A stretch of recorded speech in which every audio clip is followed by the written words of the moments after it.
Transmigrei como marido de um chefe da máfia antes que ele morresse. Antes de morrer, ele segurou minha mão. Com o último suspiro de suas forças, disse: cuide da criança que adotei com meu luar branco. E assim o fiz. Desmantelamos toda a gangue. Enterramos o império manchado de sangue que ele construiu e ergui o garoto daquele lugar sombrio e silencioso a um membro respeitável da elite empresarial. 12 anos se passaram num piscar de olhos. Eu havia economizado o suficiente e planejado minha fuga. E até preparei uma desculpa conveniente. Um casamento no exterior. Mas antes que eu pudesse desaparecer, meu filho adotivo me encurralou na minha própria cama. Pai, murmurou ele, a ira transparecendo em minha pele, seu sorriso inocente e perigoso. Por que escolher outra pessoa? Ele mordeu minha orelha de leve, sussurrando: eu me pareço mais com a pessoa que você amou mais do que qualquer um deles, não é? Quando me tornei esposa de Marachar, achei que era um ótimo negócio.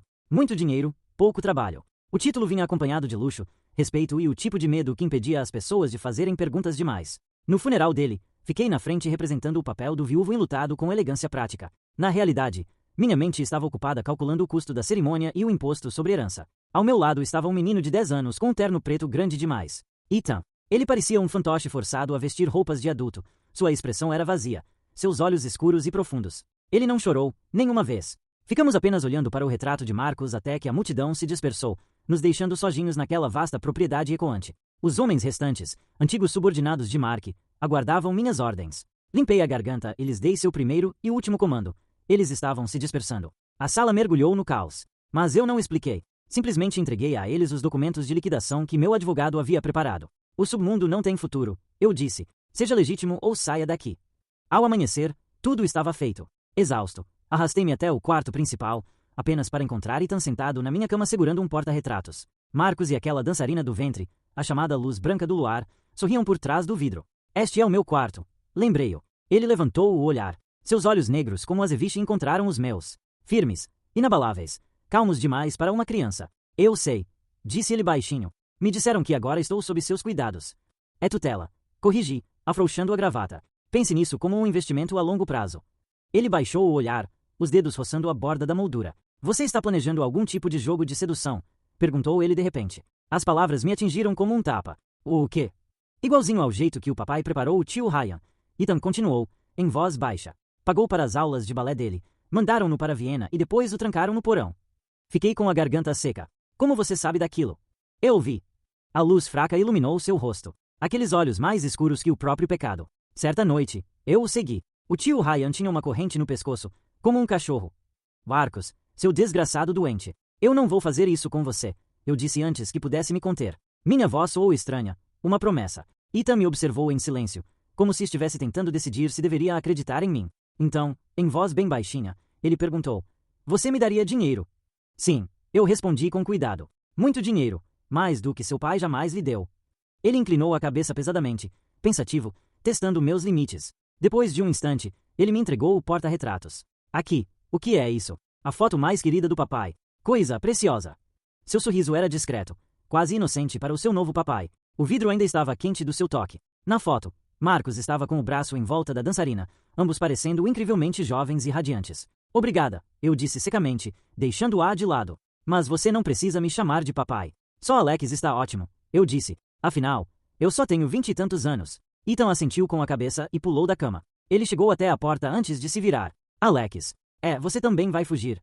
A pergunta me atingiu mais forte do que eu esperava. Foi tão direta, tão casual, como se ele já soubesse a resposta. Depois da morte de Marcos, todos foram embora. Eu mesmo desmantelamos a gangue, distribuímos as indenizações e disse a uma criança de 10 anos que seu império não existia mais. Para ele, eu devia parecer apenas mais um adulto indo embora. Não, eu menti. Minha voz estava mais firme do que eu me sentia. Eu prometi ao seu pai. Ethan sorriu. Aquele sorriso tranquilo e cúmplice que Marcos costumava usar ao assinar contratos. Aquele tipo de sorriso que dizia: eu sei que você está mentindo, mas vou deixar você pensar que não, por enquanto. Boa noite, Alex. A porta se fechou suavemente atrás dele. Soltei um longo suspiro e desabei na cama. Minhas costas estavam úmidas de suor frio. Lidar com aquele diabinho era mais exaustivo do que negociar com as raposas velhas nas reuniões de negócios de Marcos. Meu olhar recaiu sobre o porta-retratos que ainda estava em minha mão. Marcos e Ryan. Um severo, o outro gentil. Virei esperando encontrar a marca do fabricante ou uma etiqueta de preço. Em vez disso, notei uma fileira de minúsculas palavras gravadas nas costas com uma faca. Minha criação perfeita. Um arrepio percorreu meu corpo. Quem esculpiu isso? Marcos. Era Ryan. Sua criação. As palavras de Ethan sobre o porão e as correntes voltaram à minha mente como uma avalanche, revirando meu estômago. Luar branco, uma ova. Aquela inscrição não era amor. Era posse. Ethan fez isso. Você sabia dessa escultura? Ele me deu a moldura de propósito. Pela primeira vez, percebi que o que eu chamava de investimento a longo prazo poderia acarretar riscos sérios. Coloquei a moldura no chão com cuidado, prometendo a mim mesmo que instalaria fechaduras biométricas em todas as portas até amanhã. Criar uma criança melancólica já era difícil o suficiente. Criar uma cujo pai era um chefe da máfia pervertido e que talvez tivesse visto demais era um pesadelo constante. Desde que Ethan se mudou para a casa principal, comecei a suspeitar que nossos destinos são fundamentalmente incompatíveis. As ações despencam no instante em que as compro. Negócios promissores fracassam pouco antes da assinatura. Até minha conexão com a internet misteriosamente cai quando estou fechando contratos online. E aí vem a gota d'água. Eu tinha acabado de preparar uma xícara perfeita de café importado e sentei-me para revisar um acordo de fusão no valor de centenas de milhões. Ethan tropeçou, pegou a si mesmo e fez o copo voar pelos ares. Os papéis ficaram encharcados. Eu fiquei olhando para a bagunça escorrendo, com o pulso acelerado. Vamos, eu disse secamente. Ethan piscou, com o rosto respingado de café. Onde? O mosteiro, disse entre dentes cerrados. Vamos rezar. Talvez isso acabe com essa maldição de sorte. No templo, a fumaça do incenso, densa e doce, nos envolvia. Eu inclinei-me profundamente, juntando as mãos como um peregrino devoto, implorando por misericórdia. Atrás de mim, Ethan estava de pé com as mãos nos bolsos, ostentando a expressão indiferente de alguém que julgava silenciosamente a superstição coletiva mundial. Por um capricho, decidi tirar um palito da sorte para o nosso relacionamento. Naturalmente, tirei o pior possível. Naquela noite, a casa começou a parecer assombrada. Sons de lamentos ecoavam pelo corredor. Soluços suaves, entrecortados que me arrepiaram a pele. Agarrando o terço que eu havia trazido do templo, caminhei na ponta dos pés em direção ao barulho. Isso me levou até a porta de Ethan, que estava um pouco bamba. Espiei lá dentro. O menino que passará o dia zombando da superstição estava encolhido na cama, com os ombros tremendo. Ele chorava muito. Silenciosamente, mal soava humano. A visão fez desaparecer qualquer vestígio de medo instantâneo. Era apenas uma criança. Ele havia perdido o pai, sua casa, e agora ele estava presa comigo, uma guardiã que se importava mais com as tendências do mercado do que com a estabilidade emocional. Para piorar a situação, eu o arrastei a um templo e falei sobre mandá-lo embora. Uma situação bastante triste, mesmo para ele. Hesitei antes de empurrar a porta. Ei, eu disse baixinho. O choro parou. Ethan endireitou-se bruscamente, os olhos vermelhos e vidrados, o rosto pálido como papel. Ele me olhou como se tivesse sido pego roubando algo frágil. Alex, sua voz tremia. Você realmente não vai? Você ainda vai me querer? A pergunta pairou no ar, como uma lâmina suspensa por um fio. Fiquei paralisado na porta, observando aquela criança, que passará o dia inteiro usando a máscara de alguém com o dobro da sua idade, finalmente cedeu. Seus olhos avermelhados brilharam na escuridão, vulnerável e aterrorizada de uma forma que me fez sentir um aperto no peito. Não era isso que eu queria dizer. Falei com cuidado, dando um passo para dentro do quarto. A coisa do templo era só superstição. Azar. Eu estava sendo estúpido. Você disse que estamos amaldiçoados. Que nossos destinos são incompatíveis. Meu Deus, se eu realmente tivesse dito isso em voz alta. Sentei-me na beira da cama dele, mantendo uma distância respeitosa. Eu estava frustrada com o trabalho. Não teve nada a ver com você. Todo mundo vai embora, sussurrou Ethan, olhando para as próprias mãos. Mamãe foi embora quando eu tinha 5 anos. Papai trouxe o Ryan para casa e se esqueceu que eu existia. Aí o papai morreu e o Ryan, ele parou de falar. Engoli em seco. Ryan desapareceu naquela mesma noite. Você quer dizer que sumiu? O porão estava vazio. A corrente ainda estava lá, mas Ryan tinha sumido. Ethan olhou para mim e, pela primeira vez, vi um medo genuíno naqueles olhos escuros. Você acha que ele fugiu ou acha que papai fez alguma coisa para ele antes de morrer?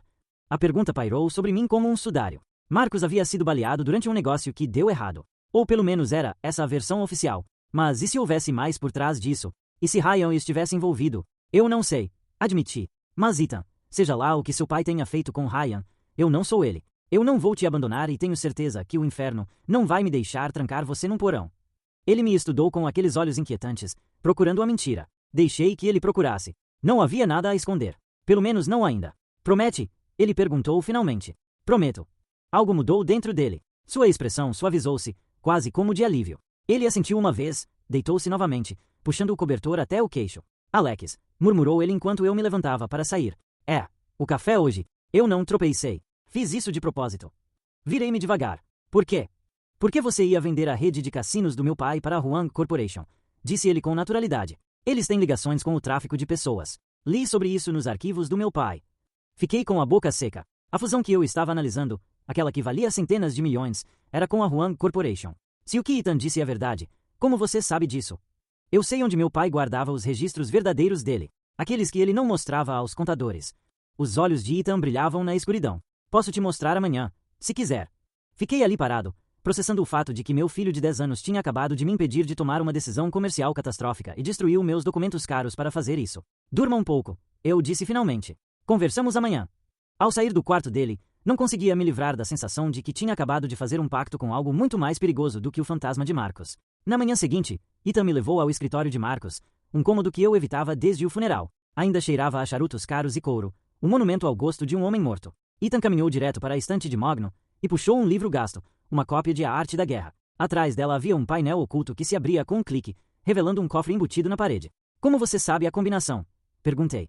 Observei meu pai abrir a caixa muitas vezes. Seus dedinhos giravam o disco com precisão e facilidade. Ele nem percebeu que eu estava prestando atenção. O cofre se abriu, revelando pilhas de livros contábeis, pendrives e fotografias. Ethan tirou uma pasta vermelha e me entregou. Wang Corporation, página 17. Folheei até que a encontrei. Registros detalhados de manifestos de embarque, contas offshore e linguagem codificada que só poderia significar uma coisa. Mulheres e crianças transportadas como carga. Jesus Cristo. Respirei fundo. Papai não se importava, disse Ethan baixinho. Ele me disse uma vez que a moralidade era apenas outra palavra para fraqueza. É por isso que eu gostava mais de você. Olhei para cima bruscamente. Gostava de mim. Você desfez a gangue. Você poderia ter ficado com tudo. O poder, o dinheiro, o medo. Mas você escolheu enterrar tudo. Ele inclinou a cabeça. Curioso. Por quê? Porque sou um imigrante trans que sabe exatamente como essas histórias terminam. Pensei. Porque já li romances suficientes para saber que permanecer no submundo só leva a traição, prisão ou morte. Mas eu não podia lhe dizer isso. Porque seu pai me pediu para cuidar de você, eu disse em vez disso. E eu não posso fazer isso se estiver desviando de bala, ou olhando por cima do ombro pelo resto da minha vida. Ethan sorriu. Aquele sorriso estranho e cúmplice que estava se tornando familiar. Essa é uma boa resposta. Ele tirou outra pasta. Esta estava marcada com o nome de Ryan. Não faça isso, eu disse instintivamente. Você deveria saber. Ethan insistiu, colocando o papel em minhas mãos. Sobre como papai era de verdade, sobre o que ele fez com a pessoa que ele afirmava amar mais.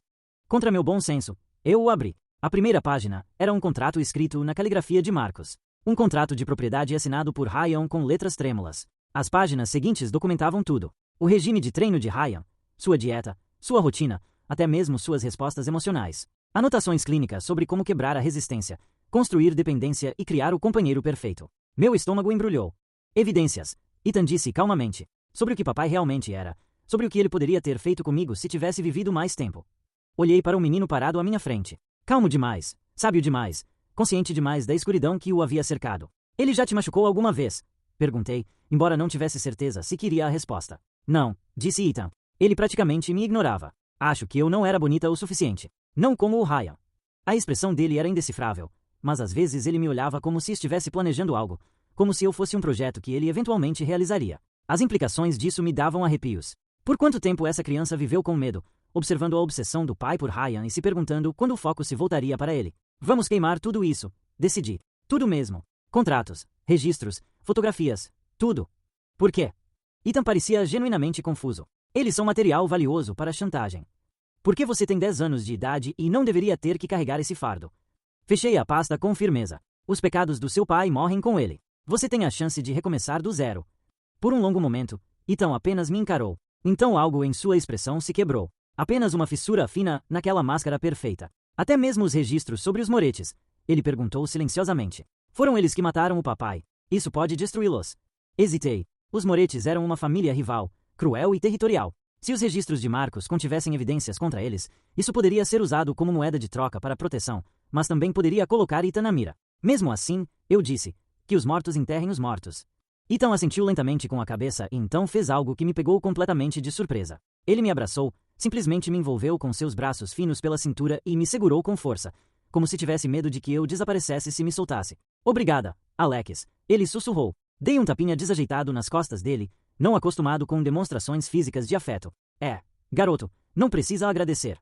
Mas enquanto estávamos ali parados, no escritório de Marcos, cercado pelas evidências de sua crueldade, eu não conseguia me livrar da sensação de que acabará de passar por algum tipo de teste. E eu não tinha certeza se deveria me sentir aliviado ou apavorado. Dizem que as crianças crescem rápido. Com Ethan, rápido era um eufemismo. Aos 13 anos, ele já cresceu como erva daninha, chegando agora aos meus ombros. A gordura infantil derreteu, revelando maçãs do rosto proeminentes e um maxilar bem definido que prometia devastação futura. Seus olhos ainda eram perturbadoramente escuros, mas ele havia aprendido a suavizá-los com sorrisos práticos. Ele também se tornou meu sócio mais valioso. O acordo com Nakamura é uma armadilha, anunciou certa manhã, ao pousar seu suco de laranja. Ele estava usando seu uniforme escolar impecavelmente passado, com uma precisão que deixaria um oficial militar com inveja. Levantei os olhos para pegar meu café. Como assim? Sua subsidiária em Macau está sendo investigada por lavagem de dinheiro. Quando entrar em colapso, levará a empresa matriz junto. Qualquer pessoa associada a ele será alvo de escrutínio. Ele pegou seu tablet e me mostrou um artigo de notícias de um blog financeiro de Hong Kong. Isso foi postado ontem, lá na página 6. Dei uma olhada no artigo. Minha pressão arterial subia. Ele estava certo. Se eu tivesse prosseguido com a parceria com Nakamura, estaria enfrentando um inferno regulatório em 6 meses. Você está fazendo isso de novo, murmurei. Fazendo o quê? Me salvou. Coloquei minha xícara na mesa. Como você consegue achar essas coisas? Ethan deu de ombros, voltando ao seu café da manhã. Eu presto atenção. Você me ensinou isso. Será que ensinei? Eu não me lembrava de ter ensinado nada a ele além de boas maneiras à mesa e como equilibrar um talão de cheques. Todo o resto, a perspicácia para os negócios, o pensamento estratégico, a capacidade quase assustadora de ler as pessoas pareciam ser-lhes naturais. Às vezes eu me perguntava se era ele quem havia transmigrado, e não eu. Ethan.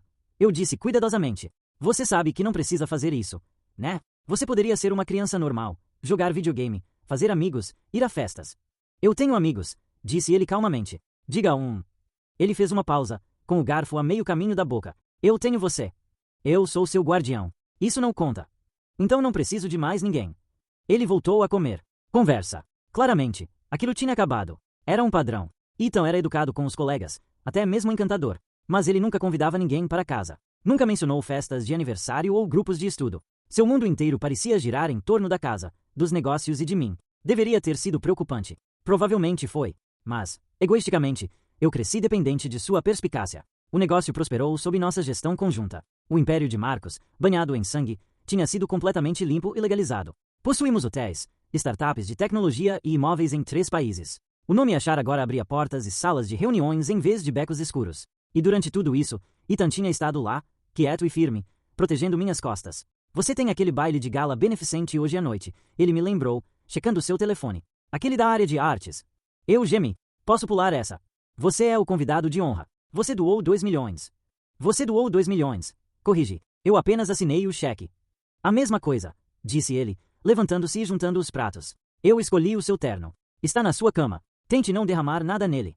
Isso aconteceu uma vez. Eu protestei. 3 vezes, corrigiu ele, dirigindo-se para a cozinha. Estou começando a achar que você faz isso de propósito. Eu o observei ir. Esse garoto estranho, maduro demais, que de alguma forma se tornou a pessoa mais importante da minha vida. O garoto a quem eu havia prometido proteger, mas que, em vez disso, passava a maior parte do tempo me protegendo. Há 3 anos, eu planejava criá-lo e ir embora. Juntar dinheiro suficiente.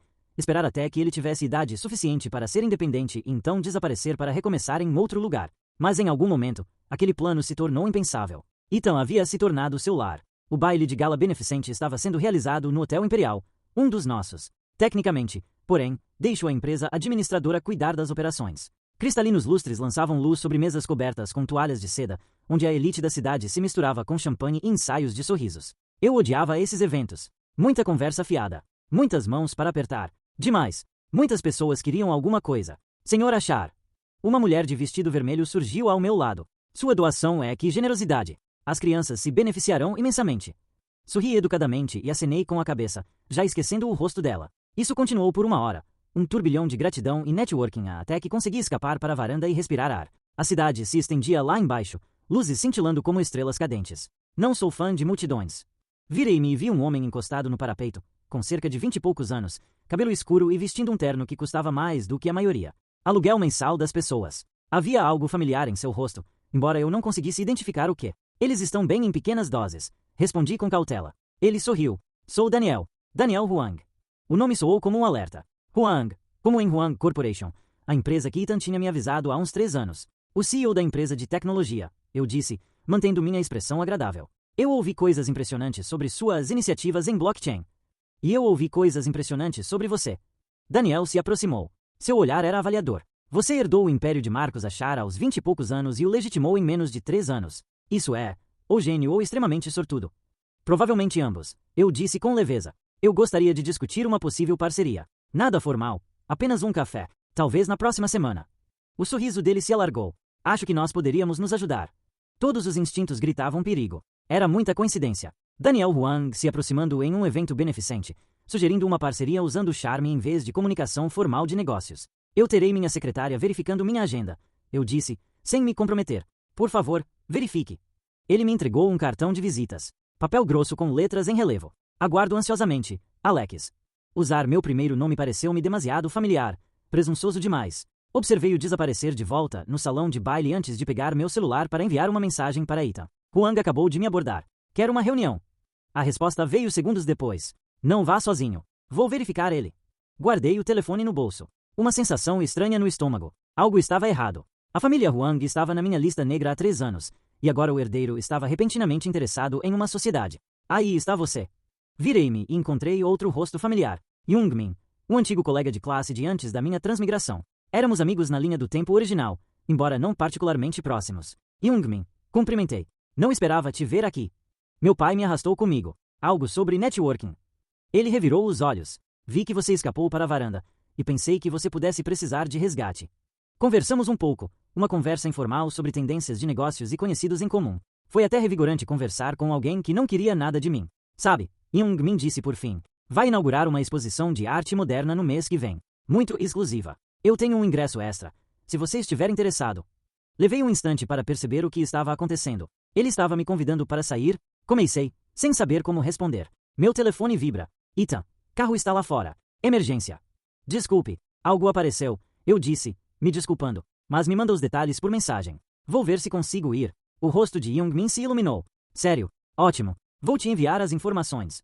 Saí correndo, com a mente a mil. Uma emergência. Que tipo de emergência? O carro estava mesmo à espera, com o motor ligado. Entrei no banco de trás para encontrar Ethan sentado ali, tablet na mão, com uma expressão sombria. O que houve? Perguntei. Ele virou a tela, em minha direção. Uma foto de vigilância, granulada, mas suficientemente nítida. Daniel Huang entrando em um prédio. O mesmo prédio onde o luar branco de Marcos, Ryan, foi visto há 3 meses. Ryan está vivo e trabalhando com os Wangs. Ethan confirmou, com a voz monótona. Estou monitorando-o há 2 anos. Ele tem estado construindo um caso, reunindo provas sobre as atividades do pai. Os Wangs estão apoiando-o. Por que fariam isso? A compreensão me atingiu em cheio. Eles querem nos derrubar. Sim. Ethan fechou o tablet. Ryan acha que você é cúmplice dos crimes do papai. Que você só é melhor em esconder isso. Ele anda te passando informações para os Wangs, ajudando-os a construir um caso legal para confiscar nossos bens. Cerrei os punhos. Enterramos tudo. Queimamos os registros. Nem todos, disse Ethan baixinho. Papai tinha backups. Contas bancárias escondidas, cofres em 4 países. Eu estava rastreando-os, mas... Ele cruzou o meu olhar. Ryan tinha acesso aos códigos mais secretos. Ele sabe onde os corpos estão enterrados, literalmente. O carro saiu do hotel, desaparecendo na noite. O que fazemos? Perguntei. Ethan ficou em silêncio por um longo tempo, seu rosto iluminado pelos postes de luz que passavam. Quando finalmente falou, sua voz era fria, mais fria do que eu jamais ouvirá. Precisamos encontrar Ryan antes que ele destrua tudo o que construímos. As 3 semanas seguintes foram um turbilhão de segredos, reuniões e pesquisas até altas horas da noite. Ethan havia criado um centro de comando no escritório. Paredes cobertas de fotos, sequências conectando nomes e locais como um quadro de investigação de um detetive. Ryan foi visto aqui.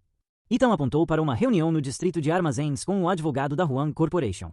E aqui, outro local, um jantar com um promotor conhecido por desmantelar famílias do crime organizado.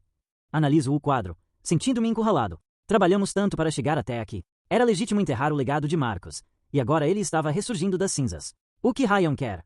Perguntei. Vingança, justiça, liberdade, disse Ethan simplesmente. Ele quer se libertar de tudo o que o papai representa. Isso nos inclui. Aos olhos dele, nós nos beneficiamos dos crimes do papai. Nós herdamos o dinheiro sujo. O maxilar de Ethan se contraiu. Ele não está errado. A confissão pairava pesada entre nós. Então, qual é o seu plano? Perguntei. Ethan puxou uma pasta. Novas informações recém-coletadas. Ryan tem uma irmã. Ela está doente há anos. Algum tipo de doença autoimune rara. Os Wangs estão pagando pelo tratamento dela em troca da cooperação de Ryan. Não podemos ameaçá-la. A irmã dele. Eu disse imediatamente. Eu sei. Ethan olhou para mim com aqueles olhos escuros. Não somos assim. Mas nós podemos nos oferecer para continuar o tratamento dela. Um tratamento melhor. Sem compromisso. Ele vai acreditar em nós. Provavelmente não. Ethan admitiu. Mas isso pode fazê-lo hesitar. Nos dê tempo para provar que não somos o papai. Passei a mão pelos cabelos. Exausta. Isso é complicado. Tudo com o papai sempre foi. Ethan se aproximou e fui atingida novamente por como ele tinha crescido. Logo ele estaria olhando para mim de cima, em vez de olhar para cima. Mas Alex, você precisa saber de uma coisa. A seriedade em seu tom me deixou nervosa. E se Ryan continuar insistindo? E se ele ameaça tudo o que construímos? Disse Ethan, com uma expressão indecifrável. Não vou deixar que ele destrua você, não importa o que eu tenha que fazer. Ethan, estou falando sério. Sua voz era suave, mas categórica. Você me deu uma vida, quando eu não tinha nada. Você cumpriu sua promessa quando todos os outros quebraram as suas. Não vou deixar ninguém tirar isso de mim. A intensidade da sua lealdade deveria ter sido reconfortante. Em vez disso, me aterrorizou. Porque naquele momento, olhando fixamente para esse garoto que cresceu rápido demais e aprendeu demais, vi sombras de Marcos em seus olhos. A mesma obsessão. A devoção possessiva que levou seu pai a acorrentar alguém em um porão. Encontraremos outra maneira, eu disse firmemente. Conversaremos com Ryan. Explicaremos tudo. Provaremos que somos diferentes. Ninguém se machuca. Entendido. Ethan sustentou meu olhar por um instante. Houve um longo momento antes de ele assentir com a cabeça. Entendido. Mas, enquanto ele se virava de volta para o quadro, eu não conseguia me livrar da sensação de que ele estava me fazendo à vontade. Naquela noite, não consegui dormir. Vaguei pela casa, até que finalmente me encontrei em frente ao quarto do Ethan. A porta estava entreaberta, a luz escapava. Espiei lá dentro. Ethan estava em sua mesa, trabalhando em algo. Enquanto eu observava, ele pegou uma fotografia, aquela do escritório de Marcos, aquela com o Ryan. Ele ficou olhando para ela por um longo tempo, com uma expressão indecifrável. Então, com precisão deliberada, ele pegou um isqueiro e o acendeu. Não sou nada como você, sussurrou para a foto. Não vou trancá-lo. Não vou quebrá-lo. O fogo refletido em seus olhos escuros. Só vou garantir que ninguém mais possa ficar com ele. A fotografia enrolou-se e escureceu, o rosto de Ryan desaparecendo em cinzas. Dei um passo para trás. Saí da porta silenciosamente, com o coração acelerado. Aos 13 anos, Ethan não deveria ser capaz de ter esse tipo de certeza possessiva. Mas ele havia crescido na casa de Marcos, aprendendo com o mestre da manipulação. E eu estava tão focada em protegê-lo do mundo, eu não tinha percebido no que ele estava se transformando. Ou talvez eu tivesse percebido e optado por ignorar. Porque, apesar de tudo, apesar dos sinais de alerta, não consegui me obrigar a afastá-lo. Ethan era tudo o que eu tinha. Os anos se misturaram. A formatura de Ethan no ensino médio, sua aprovação em uma universidade de negócios de elite, sua transição tranquila para a integração à equipe executiva da nossa empresa. Aos 22 anos, Ethan Achar havia se tornado exatamente o que eu esperava. Bem-sucedido, respeitado, perigoso apenas para nossos concorrentes comerciais. Ele também era devastadoramente bonito. A criança melancólica havia se transformado em um homem que chamava a atenção por onde passava. Traços marcantes, olhos escuros misteriosos, um sorriso que prometia segredos. Ele usava trajes de proteção como armadura e comandava salas de reuniões com a mesma autoridade discreta que já havia usado para manipular minhas decisões de negócios. Resolvemos a situação com o Ryan há 5 anos, não por meio de ameaças ou violência, mas através de advogados e provas dos crimes de Marcos que nos exoneraram. Ryan tinha conseguido sua justiça e o tratamento dado à sua irmã. Os Wangs haviam recuado. Seu material de chantagem não valia nada. Tudo tinha dado certo. Então, por que eu me sentia como se estivesse à beira de um precipício? Alex. Eu levantei os olhos da minha mesa e vi Ethan na porta, segurando 2 taças de vinho. Já passa da meia-noite, observou ele, preparando-se para beber um copo ao meu lado. Ainda trabalhando. Analisando a fusão Tanaka. Eu disse, grato pela distração. O termo parecia muito favorável. Estou tentando encontrar uma pegadinha. Ethan acomodou-se na cadeira do outro lado da mesa. A mesma cadeira onde Marcos costumava sentar, embora Ethan se encaixasse melhor ali. Menos parecida com um trono, mais parecido com um lar. Não existe um, disse ele. A filha de Tanaka vai se casar no mês que vem. Ele está consolidando bens para lhe dar um novo começo. É sentimental, não estratégico. Tem certeza. Jantei com ela semana passada. Ele tomou um gole de vinho. Ela confirmou. Jantar de negócios. Ergui uma sobrancelha. Jantar. Ele esclareceu, embora algo tenha mudado em sua expressão. Ela é legal, inteligente. Ela se ofereceu para me apresentar às suas amigas solteiras. Por algum motivo, só de pensar nisso, meu estômago se revirou. Isso é ótimo, eu disse com cuidado. Você deveria conhecer pessoas, namorar. Devo. O tom de Ethan era ameno, mas o olhar era penetrante. Você não precisa. Estou ocupado. Eu também. De alguma forma, eu arranjo um tempo. Ele recostou-se, me observando. Aliás, Jung Min perguntou sobre você de novo. Disse que você tem evitado as ligações dele. Jung Min. Mantivemos uma relação amigável ao longo dos anos, com jantares ocasionais e encontros para apreciar exposições de arte. Ele havia deixado claro seu interesse diversas vezes, e eu desviei de cada investida com desculpas sobre trabalho e responsabilidade. Não me interesso por rapazes, respondi. Então, em quem você se interessa? A pergunta soou como uma armadilha. Ninguém, eu disse. Estou focado nos negócios. Você tem 30 e poucos anos, Alex. Você já foi focado no negócio por 12 anos. Ethan pousou o copo com precisão deliberada. Você não quer algo para você mesmo. Eu tenho tudo o que preciso. E você? Ele se levantou, contornando a mesa, até que ele estivesse ao meu lado. Perto demais. Perto o suficiente para que eu pudesse sentir o cheiro do seu perfume. Algo caro e discreto que ele começou a usar na universidade. Ou você está esperando por algo?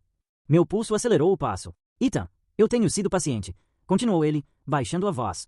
Terminei a escola. Provei meu valor na empresa. Construí minha própria reputação. Mas estou começando a achar que paciência não é a estratégia certa. Do que você está falando? Ele sorriu. Aquele sorriso perigoso. Isso me lembrou tanto do Marcos que me deu arrepios. Exceto onde o sorriso do Marcos era cruel, o do Ethan continha algo mais quente. Algo que me aterrorizava mais do que qualquer crueldade jamais poderia. Você sabe exatamente do que estou falando, disse ele suavemente. Você sabe disso há anos. Levantei-me abruptamente, criando distância entre nós. Você tem 20 e poucos anos. Eu sou seu guardião. Era seu guardião. Sou legalmente independente desde que completei 18 anos. Ele me seguia, de forma predatória e paciente. Tente de novo. Você é como um filho para mim. Mentiroso. A palavra foi suave, quase afetuosa. Você nunca me olhou como um filho. Você me olha como se tivesse medo do que vê. Ele estava certo. Deus me ajude. Ele estava certo. Em algum lugar entre o garoto sombrio de 10 anos e o homem parado à minha frente, meus sentimentos entraram em território perigoso. Eu me convenci de que era instinto protetor, afeto familiar, orgulho em suas conquistas. Mais tarde da noite, quando fui honesto comigo mesmo, eu sabia que não era bem assim. Isso não pode acontecer, eu disse firmemente. Por que não? Porque eu prometi ao seu pai que cuidaria de você. Porque você cresceu na minha casa sob a minha proteção. Por que seria errado? Ethan terminou. Antiético. Inapropriado. Ele inclinou a cabeça. Você desmantelou um império criminoso, enterrou provas de atrocidades, criou o filho adotivo do seu falecido marido. Já ultrapassamos a moralidade convencional, Alex. Não é bem assim. Eu estou apaixonado por você. Desde os 16 anos, disse ele simplesmente. Talvez até antes. É difícil precisar exatamente quando a proteção se tornou devoção e a devoção se tornou isto. Ele gesticulou entre nós. Mas estou cansada de fingir. Cansada de ver você rejeitar investidas de rapazes, enquanto finge que não sente nada. Minhas costas bateram na parede. Ethan parou a um passo de distância, me dando espaço, mas bloqueando minha fuga. Eu não sou Marcos, disse ele baixinho. Eu não vou te trancar ou te destruir. Não vou te transformar em uma posse. Seus olhos escuros encontraram os meus. Vulnerável de uma forma que eu raramente via. Mas não posso continuar assistindo você planejar sua fuga. Eu não estou. Você está. Você vem planejando isso há 12 anos. Ele pegou o celular e me mostrou a tela. Reservas de voos, buscas de imóveis em Viena, documentos legais para transferência de ações da empresa. Achou que eu não ia notar a prova da minha fuga secreta. Ele perguntou, com um brilho acusador. Como você fez isso? Eu tenho acesso à sua conta desde os 15 anos, admitiu. Eu sei de tudo, Alex. Todos os planos de contingência, todas as identidades alternativas, todos os cofres de segurança em todos os países. Seu sorriso se transformou. Você é muito minucioso. É uma das coisas que eu adoro em você. Me senti despido, exposto. Por que você não disse nada? Porque eu fiquei na esperança de que você ficasse sozinha.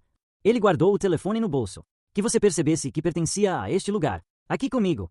Sua voz baixou para um sussurro. Mas você está se preparando para fugir de novo, não é? Esse casamento em perspectiva em Viena. A filha do diretor de ópera. Você está realmente considerando isso? É apenas uma reunião. Não. A palavra cortou minha desculpa como uma lâmina. Não minta para mim. Não sobre isso. Ficamos em silêncio, o ar denso com 12 anos de sentimentos não expressos. O que você quer de mim? Perguntei finalmente. Uma chance, disse Ethan simplesmente. Uma chance para provar que nós poderíamos trabalhar nisso. Ele gesticulou entre nós. Isso não está só na minha cabeça. E se eu disser não? Sua expressão estremeceu, aquela máscara familiar voltando a aparecer. Se você estiver no lugar certo, então eu te deixo ir, assinarei todos os documentos necessários, transferirei as ações da empresa e te observarei embarcar no avião. Ele deu um passo para trás, me dando espaço para respirar. Eu não sou meu pai. Eu não vou forçar você. Mas seus olhos contavam uma história diferente. Uma história de perda e saudade e um desespero mal controlado. Pensei no menino de 10 anos que me perguntou se eu fugiria. No adolescente que salvou meu negócio dezenas de vezes. O jovem que se tornou meu sócio em tudo, menos no nome. Pensei sobre Viena, liberdade e recomeço. E percebi, com um horror que lentamente se instalava, que eu não queria nada disso. Não. Sem ele. Uma única chance, ouvi-me dizer. Mas faremos isso direito. Devagar. Tente descobrir o que era aquilo antes que não conseguíssemos terminar. Por que Ethan me beijou? Foi um beijo suave. Devastadoramente suave. Como se ele tivesse medo de que eu tagarelasse. Sua mão acariciou meu rosto com uma reverência que me fez sentir um aperto no peito. Quando ele se afastou, seu sorriso era radiante. Lentamente, ele concordou, sem fôlego. Podemos fazer devagar. Mas o jeito como ele me olhava, como se eu fosse algo precioso que ele finalmente tinha permissão para segurar, sugeria que lentamente era o que ia acontecer. É muito relativo. Passei 12 anos tentando escapar. Simplesmente parei de fugir. E, meu Deus, eu não tinha certeza se aquela tinha sido a melhor ou a pior decisão que eu já havia tomado.